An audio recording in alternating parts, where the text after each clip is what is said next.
আসসালামু আলাইকুম, আমি মিমি চলে এলাম পরশমণি থার্ড ব্রাঞ্চে। চলুন ঈদ শপিং চলছে, ঈদ শপিং গুলো দেখে নেই, প্লাস পরশমণি থার্ড ব্রাঞ্চটা আমরা একটু এক্সপ্লোর করে নিই।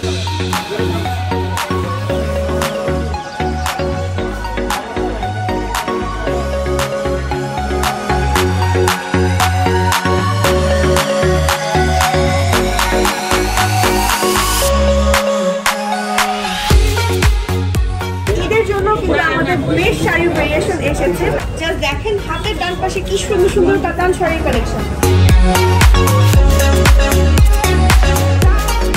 বিয়ের শাড়ির জন্য কিন্তু আপনাদের জন্য আরো সেকশনে রাখা হয়েছে পরশমণি থার্ড ব্রাঞ্চে। এছাড়া বিভিন্ন ধরনের পার্টি শাড়ি কালেকশন কিন্তু আমাদের কাছে আছে। আমি যেমন একটা সুন্দর রিসেপশন লুক ক্রিয়েট করে ফেলেছি, আপনারাও কিন্তু পারবেন।